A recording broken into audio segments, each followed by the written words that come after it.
샬롬. 이제 날씨가 조석으로 선선한 기운이 감돌고 있습니다. 책 읽기도 좋은 계절이고 또 활동하기도 좋은 계절이 아닌가 생각합니다. 하지만 꼭 얇은 옷을 한두 개씩 덧 입어서 감기에 걸리지 않도록 조심하시기를 바랍니다.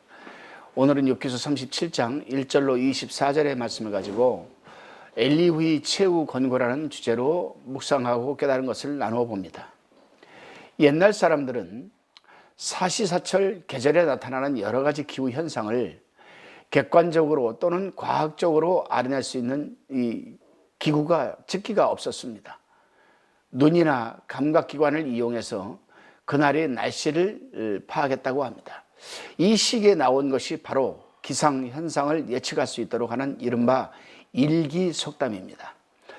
관측기구가 없을 때부터 내려온 일기속담은 대부분이 비과학적이고 타당성이 없지만 일부분은 현대 기상학적인 이론으로 그 타당성이 입증되고 있다고 합니다. 오늘 본문 37장은 계속되어지는 엘리후의 마지막 변론으로서 하나님의 능력과 어미 그리고 자연계에 나타나는 현상들을 통해서 하나님의 주권적인 섭리와 위대하신 권능을 강조하고 있습니다. 이제 본문 1절로 13절까지에 대한 묵상과 깨달음의 나눔을 우리가 살펴봅니다. 욥과 친구들 사이에 새롭게 등장해서 욥과 친구들을 공박하면서 하나님 편에서 자신의 이론과 사상을 언급해 왔습니다. 이제 엘리후는 하늘에 나타나는 여러 가지 이 자연계의 모습, 즉 천둥과 번개는 하나님의 명령이라고 말하고 있고 눈, 비, 바람을 통하여 천지 만물의 주관자로 지금 말하고 있습니다.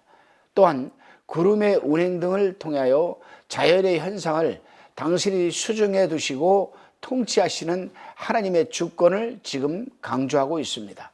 그렇습니다, 여러분.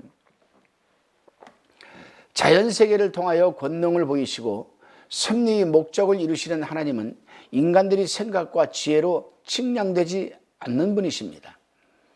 따라서 우리 하나님의 사람들은 장중한 우레소리에서 뿐만 아니라 아브라함처럼 정신이 없고 넋이 나간 상태에서도 또 엘리야처럼 폭풍이 몰아치는 상황에서도 하나님의 세미한 음성에 귀를 기울일 수 있어야 합니다. 예를 들어서 다시 아브라함을 말씀드리면 아브라함은 자기가 자기 손으로 단검을 가지고 100세에 난 이삭을 죽이려고 했습니다. 그것도 그냥 한 번에 찔러서 죽이는 게 아니라 목과 팔, 다리 부분 다 절단을 해야 되고 또 배를 갈라서 내장은 끄집어내어서 또 이러한 일을 지금 하려고 시작한 이 아브라함의 혼인 정신이 나갔겠습니까?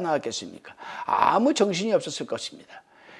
그런데 아브라함이 그 이삭을 칼로 찌르려고 하는 그 시점에서 아브라함아 내 이삭을 손대지 마라, 죽이지 마라, 이런 하나님의 세미한 음성을 들을 수 있었기 때문에 이삭을 살려낸 것이 아니겠습니까? 그래서 따라서 우리도 마찬가지입니다. 엘리야도 폭풍이 몰아치는 상황에서도 하나님이 그 세미한 음성에 귀를 기울이고 있는 그 모습, 열왕기상 19장 11절로 13절에 나타나고 있습니다. 그렇습니다.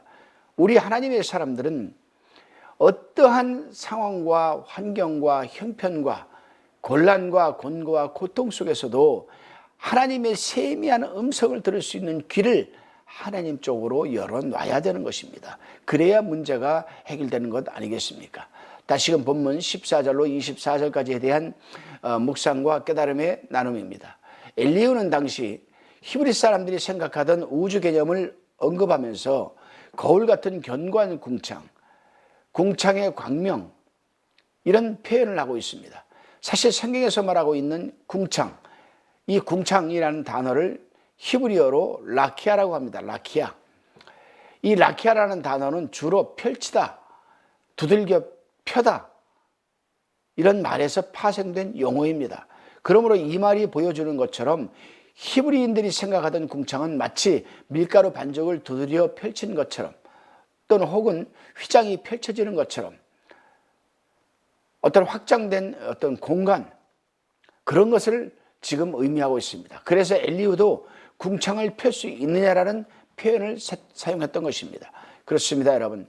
하나님의 사람들은 하나님께서 펼치시는 모든 일들을 깊이 묵상하고 인간이 한계를 발견함으로써 하나님의 섭리하시는 모든 일에 겸손히 순종하여야 하는 겁니다. 오늘 하루도 여러분, 하나님께서 삼라만상을 섭리하시고 주장하시고 펼쳐내시는 그 모든 일들 속에서 우리는 인간의 한계를 발견해야 되고 하나님의 섭리하시는 모든 일에 우리는 겸손히 순종을 해야 됩니다. 어떻게 순종을 합니까? 하나님의 말씀에 우리는 순종을 해야 됩니다. 그래서 오늘 하루도 온전히 승리하시는 하루가 되시기를 주님의 이름으로 축원드립니다. 기도드리시겠습니다. 주님, 하나님께서는 시련 가운데 빠져 있는 당신의 백성들을 시종일관 지켜보고 계실 뿐만 아니라 적절한 때에 크신 권능과 위엄으로 도움의 손길을 베푸신다는 사실을 우리는 믿고 고백합니다. 그러므로 우리 자신도 시련의 때에 낭망치 않고 그 시련의 의미를 깊이 생각하며 지혜롭게 대처하고 극복해 나갈 수 있도록 인도하여 주옵소서. 감사드리오며 예수님의 이름으로 기도드리옵나이다. 아멘.